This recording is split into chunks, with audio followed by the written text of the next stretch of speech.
Bonsoir bien-aimés, en Christ, nous vous saluons dans le précieux et beau nom de notre Seigneur Jésus-Christ.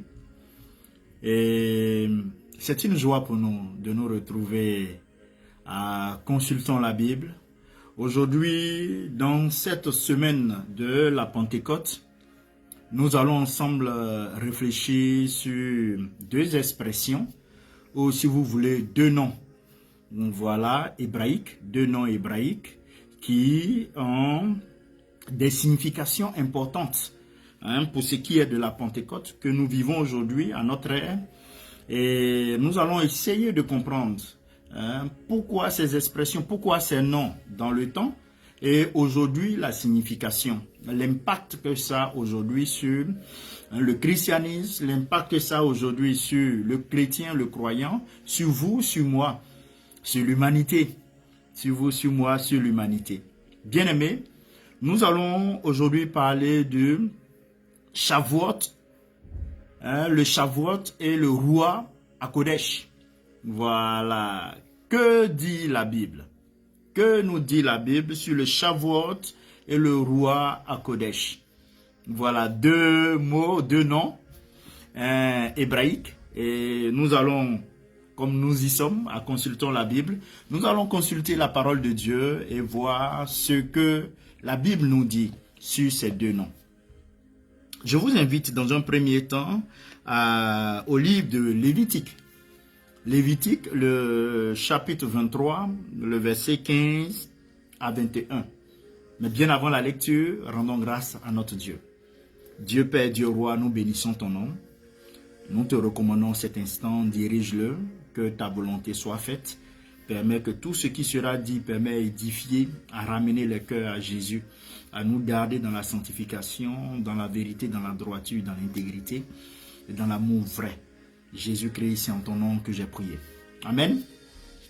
Amen, bien-aimé. Voilà. Shavuot et le Roi HaKodesh. Shavuot et le Roi HaKodesh.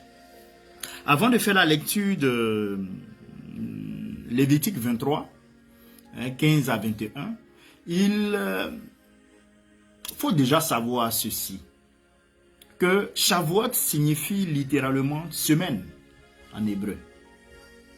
Shavuot signifie littéralement semaine en hébreu et c'est une fête hébraïque. Bon, pour ne pas dire une fête biblique, qui a été initiée par Dieu lui-même. Il a donné instruction à Moïse pour que le peuple d'Israël puisse, à cette période-là, le célébrer, fêter. Et cette fête a lieu 50 jours après Pessah. Voilà. Cette fête a lieu 50 jours après Pessah. Pessah, c'est la Pâque. Aujourd'hui, nous allons utiliser, on va dire quand même beaucoup d'expressions hébraïques. Donc, le Shavuot a lieu 50 jours après Pessah, la Pâque. Voilà. Et cela marque la fin du comptage de l'Omer. Et on retrouve cela en Lévitique 23. Voilà. Des versets 15 à 16. Mais nous allons lire ensemble les versets 15 à 21 parce que nous allons nous approprier toutes les révélations qui sont contenues là-dedans pour notre réflexion quant à ce qu'est le Shavuot et le Roi HaKodesh. Lisons ensemble, bien-aimés. 15 à 21, Lévitique 23. Il est dit, depuis le lendemain du Shabbat, du jour où vous apporterez la gemme pour être agité de côté et d'autre, vous compterez 7 semaines entières. Vous compterez 50 jours jusqu'au lendemain du 7e sabbat. Et vous ferez à l'Éternel une offrande nouvelle. Vous apporterez de vos demeures 2 pains pour qu'ils soient agités de côté et d'autre. Ils seront faits avec 2 dixièmes de fleur de farine et cuits avec du levain. Ce sont les prémices à l'Éternel. Outre ces pains, vous offrirez en holocauste à l'Éternel 7 agneaux d'1 an, Voilà, 7 agneaux d'un an, sans défaut. Un jeune taureau et 2 béliers. Vous y joindrez l'offrande et la libation ordinaire, comme offrande consumée par le feu, d'une agréable odeur à l'Éternel. Verset 19.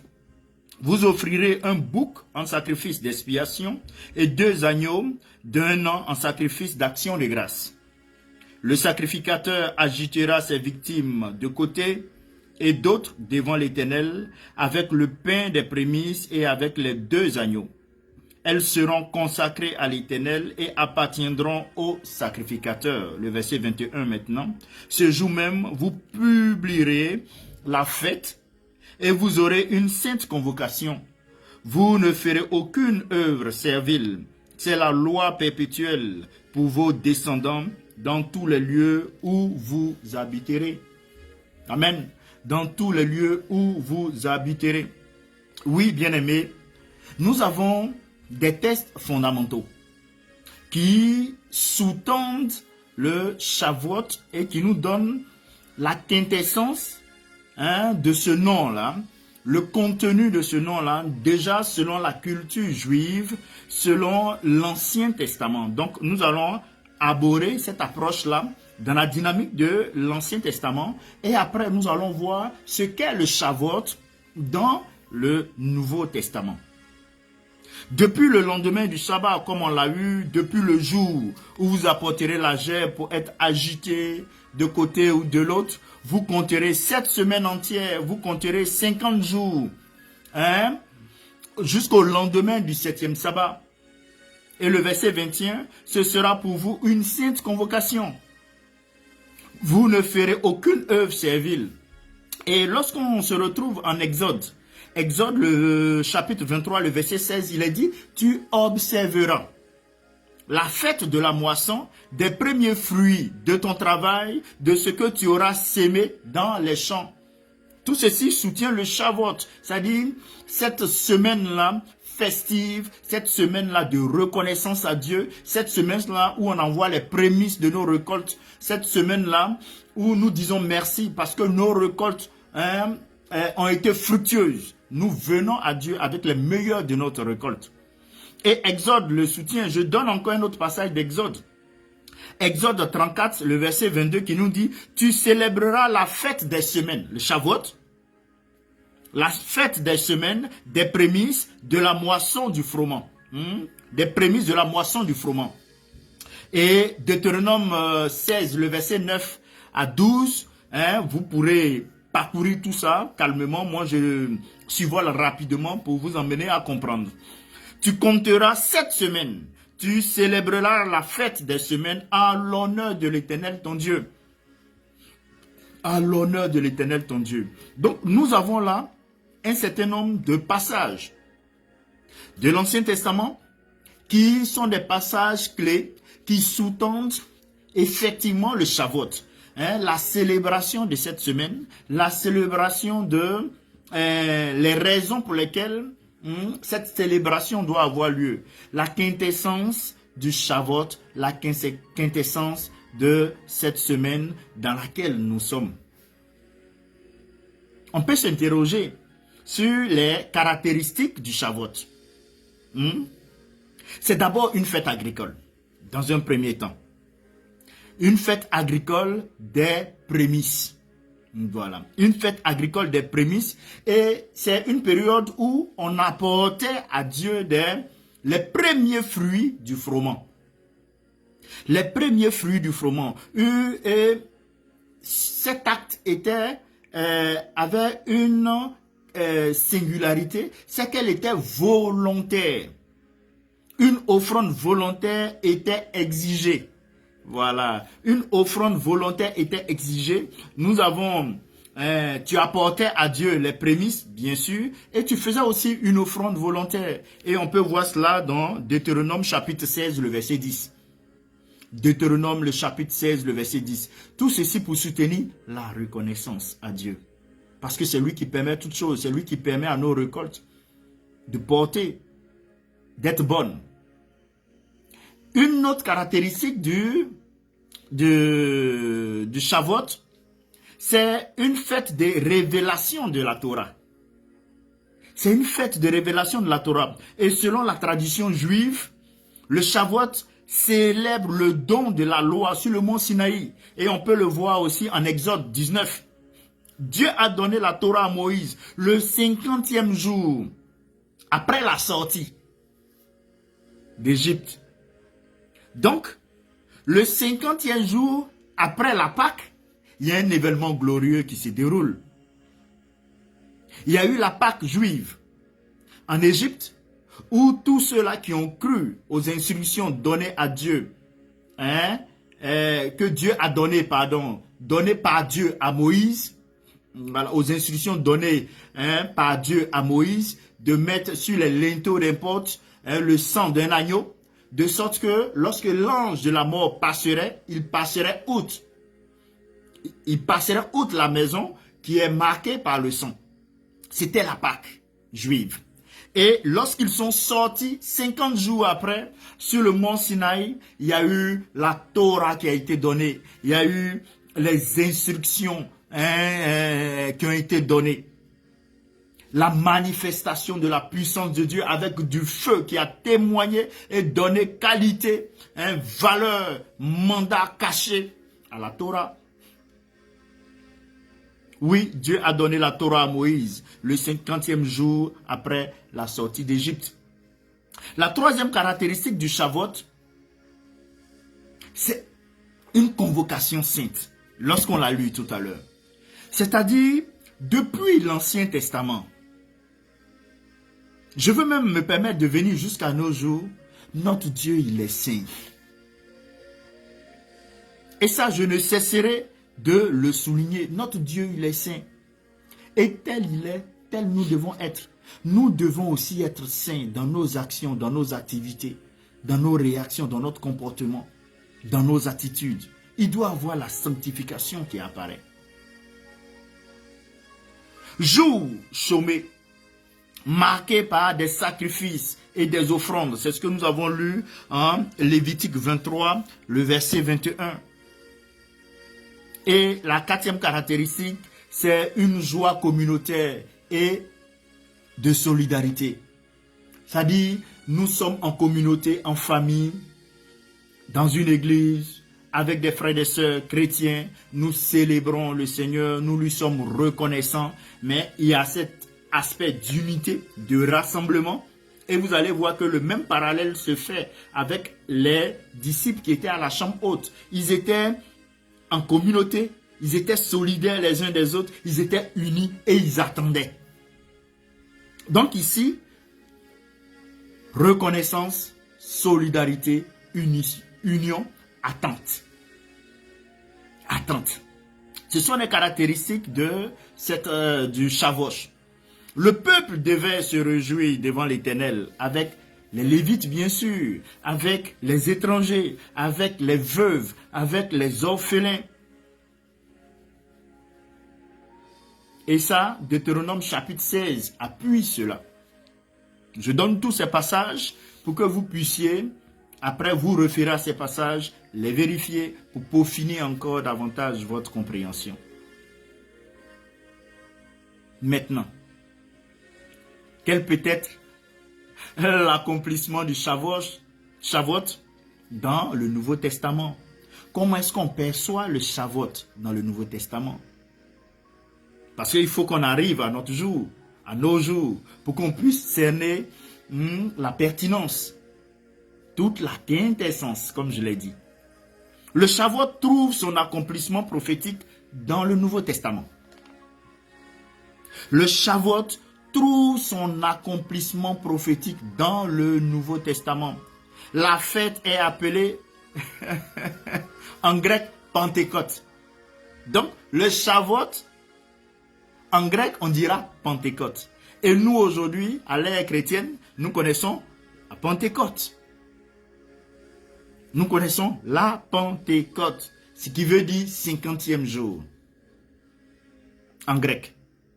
Donc, nous sommes passés des noms et mots hébraïques. Là, maintenant, nous nous retrouvons en quelques mots grecs. Mais c'est ça la richesse de la parole de Dieu.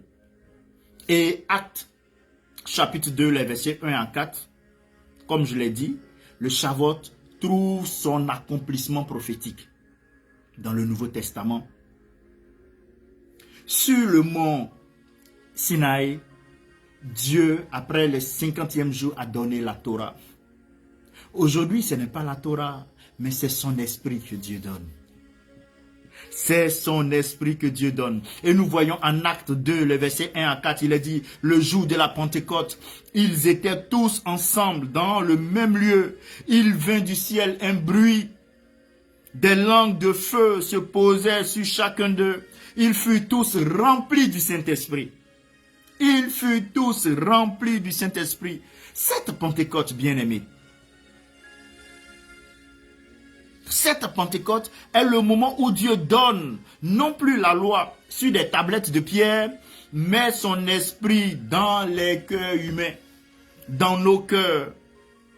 Dans nos cœurs. Et là, c'est ce que nous dit Jérémie 31, le verset 33. Et vous allez prendre aussi Ézéchiel 36, le verset 27.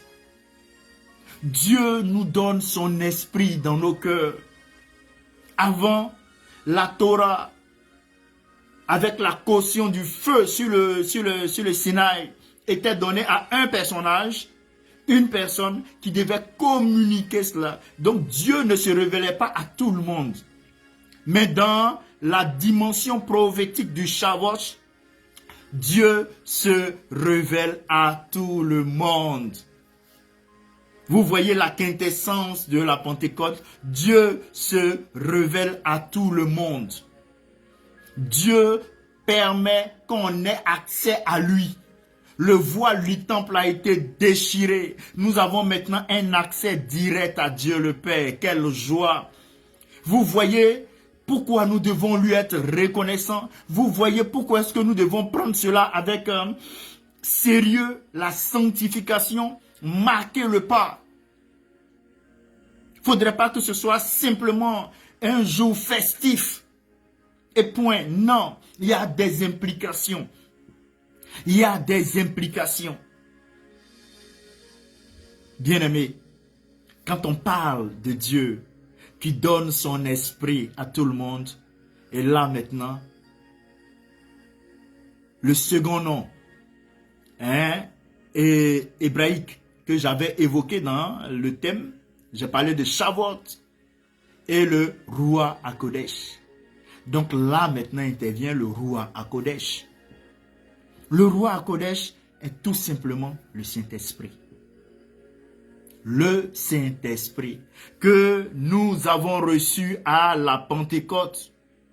Que nous avons reçu à la Pentecôte.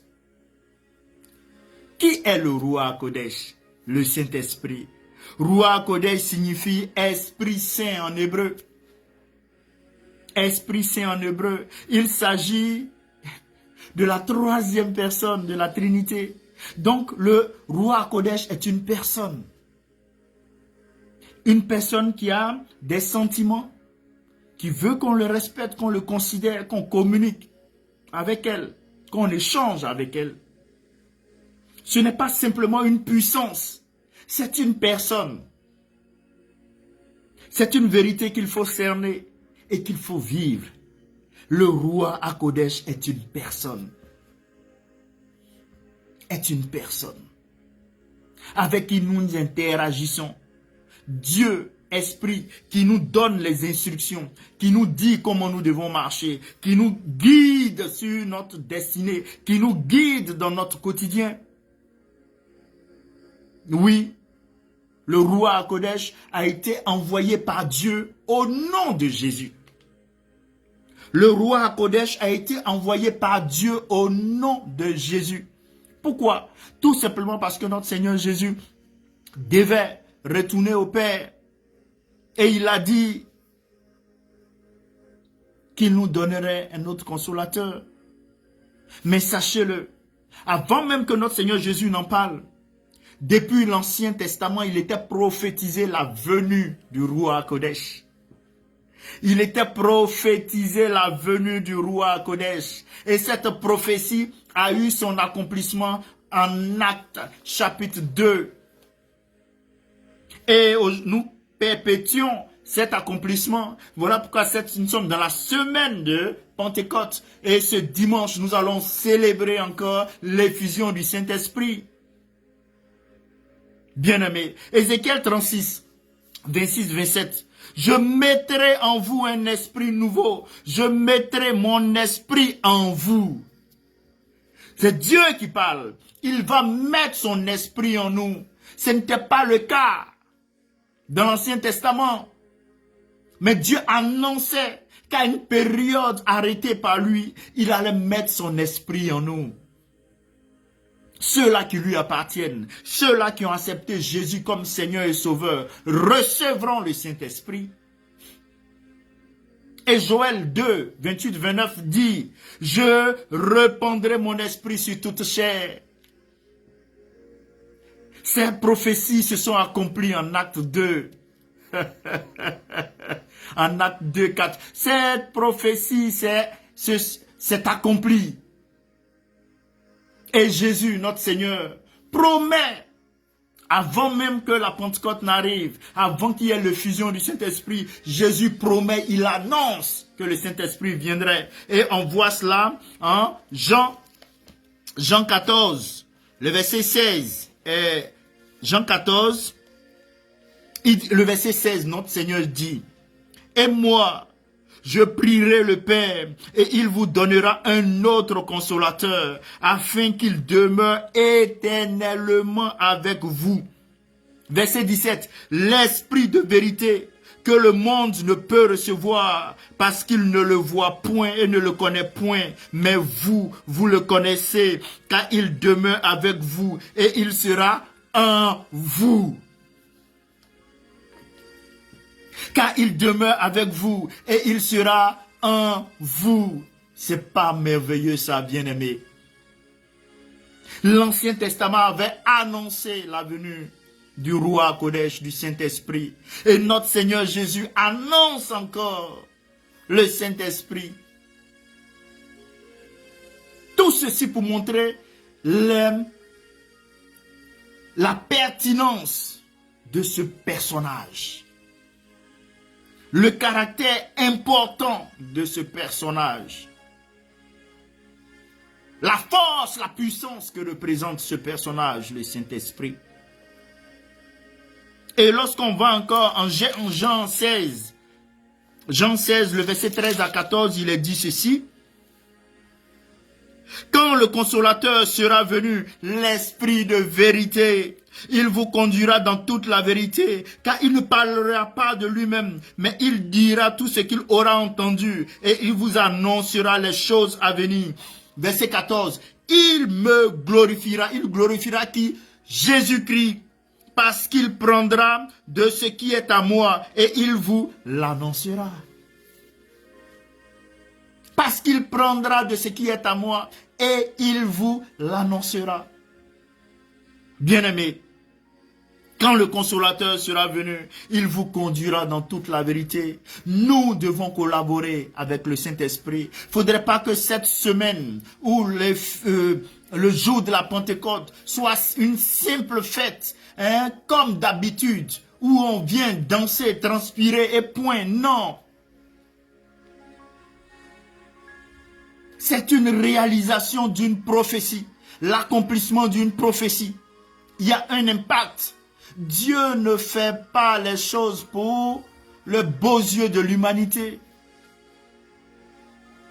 C'est pour nous engager dans une mission. C'est pour nous engager dans notre destinée. Et acte 1, le verset 8 est très clair. Vous recevrez une puissance. Le Saint-Esprit survenant sur vous. Pourquoi? Pour devenir des témoins. Et vous serez mes témoins en Judée, en Samarie, hein, en Jérusalem, en Judée, en Samarie et aux extrémités de la terre. Voyez-vous? Donc, le fait de recevoir le Saint-Esprit nous engage à être des témoins dans un cercle encore plus grand. Il ne s'agit pas seulement de venir chanter, danser. Il faut témoigner de Jésus. Il te faut évangéliser.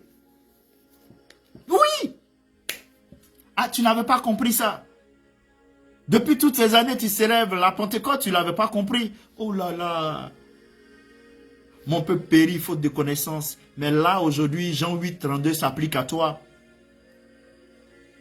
Vous connaîtrez la vérité et la vérité vous affranchira. Et là, vous connaissez maintenant la vérité et la vérité vous affranchit.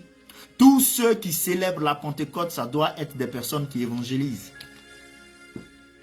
Celui qui n'évangélise pas rentre en désobéissance. Parce que Jésus a dit, vous recevrez une puissance, le Saint-Esprit, survenant sur vous et vous serez mes témoins. Donc, à partir du moment où tu ne témoignes pas, c'est un péché. Tu manques le but, c'est une désobéissance. Donc, il faut tenir compte de ça maintenant, lorsque tu es en train de danser le jour de la Pentecôte. Est-ce que tu parles de Jésus à tes voisins? Est-ce que ta vie est un témoignage de l'amour de Jésus, de la vie de Jésus, de la sainteté, de la sanctification, du partage, de l'intégrité? Est-ce que ta vie en témoigne? Si ce n'est pas le cas, rétrospection, retourne en toi-même, cause avec le Seigneur, répands-toi et aborde un comportement nouveau. Vous recevrez une puissance, le Saint-Esprit survenant sur vous, pour être des témoins. Ce n'est pas pour danser. Ce n'est pas pour danser. Non, c'est pour aller témoigner, c'est pour aller évangéliser. Dans un siècle encore plus large, voyez-vous, dans un siècle encore plus large, c'est-à-dire, il dit, vous recevrez une puissance, le Saint-Esprit survenant sur vous, et vous serez mes témoins à Jérusalem. Jérusalem, c'est une ville. En Judée, région, Samarie, voilà, région, Judée, ville voisine, Samarie, on va dire la région, une autre ville, et aux extrémités de la terre, encore, vous allez dans un siècle un peu plus large. Donc, moi, je t'engage à parler de Jésus à ta famille, à parler de Jésus à ton quartier, à parler de Jésus à ta ville. Maintenant, quand cette étape est accomplie, tu vas maintenant parler de Jésus à ta ville, tu vas maintenant parler de Jésus à ta région, tu vas maintenant parler de Jésus à la nation. Quand ça c'est accompli, tu vas maintenant parler de Jésus à ta région, parler de Jésus à ta nation, et puis parler de Jésus aux nations voisines. Ça va dans un cercle plus large. Tu peux commencer chez toi à la maison, après au travail, tes amis. C'est comme ça. Donc, on reçoit le Saint-Esprit pour devenir des témoins. Et on ne va pas dire ce que nous faisons pour Jésus, mais on dit plutôt ce que Jésus a fait pour nous. C'est ce témoignage-là qui porte du fruit. C'est ce témoignage-là qui porte du fruit. Qu'est-ce que Jésus a fait pour toi? Jésus m'a enlevé de la boue. Qu'est-ce que Jésus a fait pour toi? Il m'a délivré des griffes de Satan, de l'occultisme. Il m'a délivré de la prostitution. Il m'a délivré du vol, du mensonge, de l'adultère, de la pornographie. Il m'a délivré de la fornication. Il m'a délivré de l'alcoolisme. Il m'a délivré de la drogue. Jésus, voilà ce qu'il m'a fait. Et il peut aussi le faire pour toi. C'était ça la prédication de Pierre. Ce Jésus-là que vous avez cloué, il était saint, il était pur. Vous ne l'avez pas reconnu. 3000 convertis au christianisme. Parlons de ce que Jésus fait dans nos vies et non de ce que nous faisons pour Jésus. C'est ce témoignage-là qui porte du fruit. Bien-aimé, le Saint-Esprit, Roi Kodesh, il habite dans les croyants. C'est ce que nous dit Romains, Romains 8. Romains 8, le verset 9, je lis le verset 9. Il a dit pour vous, vous ne vivez pas seulement la chair, mais vous ne vivez pas selon la chair, mais selon l'esprit. Si du moins l'esprit de Dieu habite en vous. Si quelqu'un n'a pas l'esprit de Christ, il ne lui appartient pas. Verset 10. Verset 10, il a dit, et si Christ est en vous, le corps, il est vrai, est mort à cause du péché, mais l'esprit est vie à cause de la justice. Le verset 11, et si l'esprit de celui qui a ressuscité Jésus d'entre les morts habite en vous, celui qui a ressuscité Christ d'entre les morts rendra aussi la vie à vos corps mortels par son esprit qui habite en vous. Par son esprit qui habite en vous, bien-aimés. Le Saint-Esprit habite en nous. habite dans les croyants. Le Saint-Esprit sanctifie les croyants. La sanctification, comme le dit 2 Thessaloniciens 2,13. Le Saint-Esprit donne des dons spirituels, comme le dit 1 Corinthiens 12. Le Saint-Esprit rend témoignage de Jésus, comme le dit Jean 15, le verset 26. Le Saint-Esprit nous scelle pour le salut, comme le dit Éphésiens chapitre 1, le verset 13 à 14. Bien-aimés, quelle implication spirituelle de Shavuot pour nous aujourd'hui? Quelle implication spirituelle? Je donne 4 éléments avant de conclure. Le premier élément, c'est la première implication, c'est la réception de la parole et de l'esprit. Nous devons recevoir la parole de Dieu et recevoir le Saint-Esprit. Shavuot nous appelle à aimer la parole de Dieu et à désirer la plénitude du Saint-Esprit dans notre quotidien. L'Ancien Testament a annoncé Ruach Kodesh. Le Nouveau Testament l'a annoncé par notre Seigneur Jésus. Et ça s'est réalisé.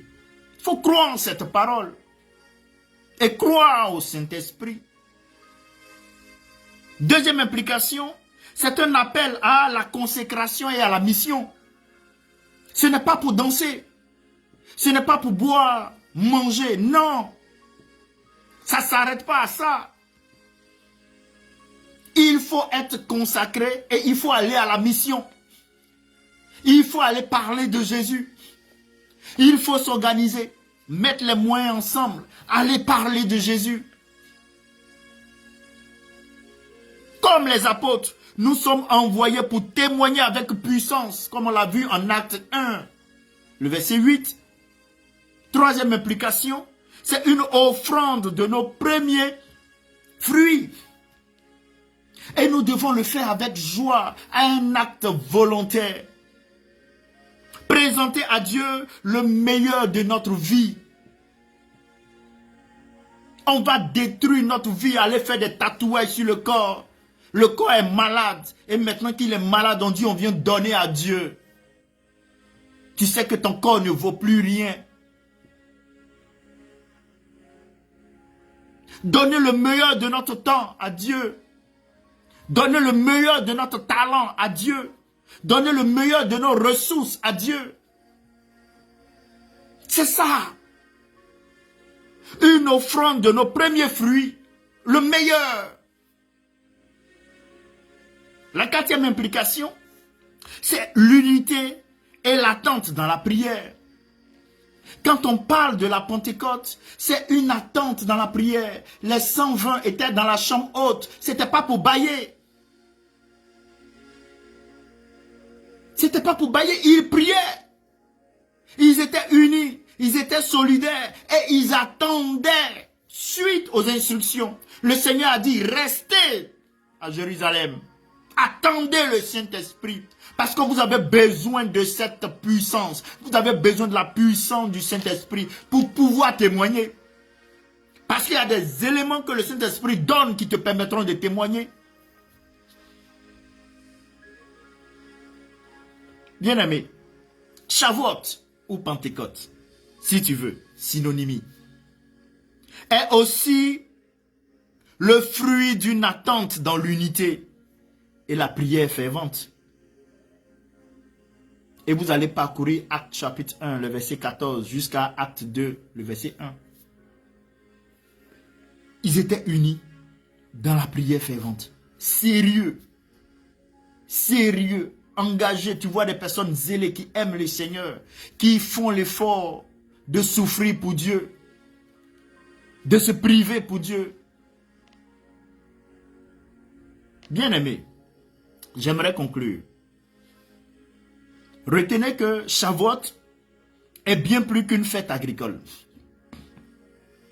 Elle prophétisait la venue du Saint-Esprit et l'alliance nouvelle en Jésus-Christ. Et l'alliance nouvelle en Jésus. Aujourd'hui, elle nous rappelle que Dieu veut écrire sa loi dans nos cœurs. Voilà pourquoi Hébreux 3, le verset 15 dira, si vous entendez sa voix, n'endurcissez pas vos cœurs, parce que Dieu veut écrire sa loi dans nos cœurs. Il a écrit sa loi dans mon cœur. Voilà pourquoi je vous parle avec joie, amour et zèle. Dieu désire nous remplir de son esprit. Dieu veut que le roi Kodesh nous remplisse. Il désire aujourd'hui nous appeler à une vie de témoignage. Un témoignage de feu. Un témoignage de vérité. Un témoignage de sainteté. C'est ça. Un témoignage de feu, de vérité, de sainteté. Jean-Baptiste pourrait dire que celui-là, il vous baptisera d'un baptême comment on appelle? De feu. De Saint-Esprit et de feu, voilà. Un baptême du Saint-Esprit et de feu. Bien-aimés, aujourd'hui, le Saint-Esprit nous donne l'exceptionnel. Aujourd'hui, le Saint-Esprit nous donne le courage. Aujourd'hui, le Saint-Esprit nous donne l'audace. Aujourd'hui, le Saint-Esprit nous donne la confiance, la clairvoyance, l'aptitude et l'autorité pour témoigner de Jésus. Et on acquiert la puissance du Saint-Esprit seulement si nous croyons en Jésus comme notre Seigneur et notre Sauveur. C'est à partir de là que le processus d'expérimentation de la puissance du Saint-Esprit s'enclenche. Et quand ce processus s'enclenche, nous recevons le Saint-Esprit. Nous sommes remplis de sa puissance et nous devenons des témoins de Christ qui portons du fruit. Selon Actes, chapitre 1, le verset 8.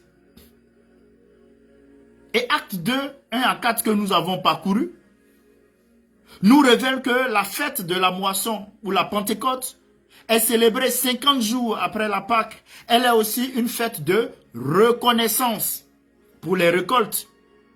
Notre Seigneur Jésus a été crucifié au moment de la Pâque et il est monté au ciel 40 jours après sa résurrection et a envoyé le Saint-Esprit 50 jours après sa résurrection, soit 10 jours après son ascension. Dans ce passage de Actes 2, 1 à 4, nous voyons une conséquence frappante de la Pentecôte. Les premières conversions au christianisme, plus de 3000. C'est l'accomplissement des paroles de Jean-Baptiste sur le baptême du Saint-Esprit et de feu, comme il a dit en Luc chapitre 3, le verset 16. Et de celle du prophète Joël sur le déversement du Saint-Esprit en Joël 3, 1 à 2. Bien-aimés, les langues de feu symbolisent la parole et l'annonce de la bonne nouvelle. Donc lorsque tu reçois l'effusion du Saint-Esprit, c'est ça. Tu dois sortir parler de Jésus. La parole est l'annonce de la bonne nouvelle. Tu reçois la parole et tu la communiques. Le feu symbolise la présence purifiante de Dieu qui brûle les éléments indésirables de notre vie et embrase notre cœur pour que nous puissions enflammer la vie des autres. Enflammer la vie des autres. Parce que nous sommes embrasés nous-mêmes. Nous sommes nous-mêmes embrasés. Et Exode 19, le verset 16 à 18, Dieu confirme la validité de l'Ancien Testament par le feu. Et lors de la Pentecôte, le Seigneur confirme la validité du ministère du Saint-Esprit par le feu. Quelle synonymie, quel parallélisme parfait. Au mont Sinaï, bien-aimé, le feu est descendu sur un endroit précis. Mais à la Pentecôte, il se pose sur plusieurs croyants, symbolisant le fait que la présence de Dieu est à la disposition de tous ceux qui croient en lui. Voilà pourquoi le Seigneur pourrait dire aisément en Matthieu 7, 7. Cherchez, vous trouverez. Frappez et l'on vous ouvrira. Demandez et vous recevrez. Et en Jacques 4, 8, il dit, Dieu s'approche de ceux-là qui s'approchent de lui. Tu as accès à Dieu. Celui-là qui a conçu le ciel et la terre, tu as accès à lui. Et Ruach Kodesh, le Saint-Esprit est là pour te guider. Il est là au nom de Jésus envoyé par le Père. Voilà pourquoi j'aimerais te dire que tu es une habitation du Saint-Esprit. Je veux que tu sois dans cette marche de vérité et de puissance divine au quotidien. Je veux que tu reçoives la sagesse d'en haut pour discerner les temps. Je veux que tu sois un témoin fidèle de Jésus-Christ, rempli de Ruach Kodesh. Rempli de Ruach Kodesh. Je veux que tu produises des fruits spirituels abondants pour la gloire de Dieu. Oui, que cette semaine de la Pentecôte, que la Pentecôte que tu auras à célébrer ne soit pas comme les années antérieures. Il faut que tu sois embrasé pour embraser la vie des autres. Il ne faudrait plus que ce soit juste un temps festif, mais ce soit un temps de reconnaissance. Un temps où tu gagnes des âmes. Où après ça, tu dois sortir gagner des âmes. Et ça doit perdurer toute ta vie. Donc pour tous ceux qui fêteront la Pentecôte, vous devez être des gagneurs d'âmes. Si vous ne l'êtes pas, revoyez votre copie. Il y a un problème quelque part. Il y a un problème quelque part. Que le Seigneur vous bénisse. On était là, consultons la Bible. Et là, nous avons ensemble réfléchi aujourd'hui sur Shavuot et le Ruach Kodesh, deux noms hébraïques qui nous ont permis de comprendre la Pentecôte, qui nous ont permis de comprendre la pertinence de cette semaine. Que le Seigneur vous bénisse abondamment, que sa grâce, sa faveur repose sur vous et marchons dans la sanctification. Démarquons-nous dans ce monde. Que notre génération soit une génération qui est empreinte de sanctification, qui va enclencher le réveil spirituel parce que nous aimons les choses du ciel. Nous sommes sérieux dans l'adoration. Nous sommes sérieux dans notre relation vis-à-vis du Seigneur. Nous sommes sérieux dans notre relation vis-à-vis de nos frères et de nos sœurs. Nous sommes des personnes qui sommes dans la vérité, dans la droiture, qui craignons le Seigneur, une crainte respectueuse, qui aimons le Seigneur, qui aimons notre prochain. Que le Seigneur nous bénisse. À bientôt. C'est là le prophète Jonathan Kouadio. Que le Seigneur vous bénisse et puis joyeuse célébration du Shavuot, joyeuse célébration de la Pentecôte. Ruach Kodesh dans vos vies, vous serez davantage meilleurs et des témoins qui portent du fruit. Amen. À bientôt. Merci.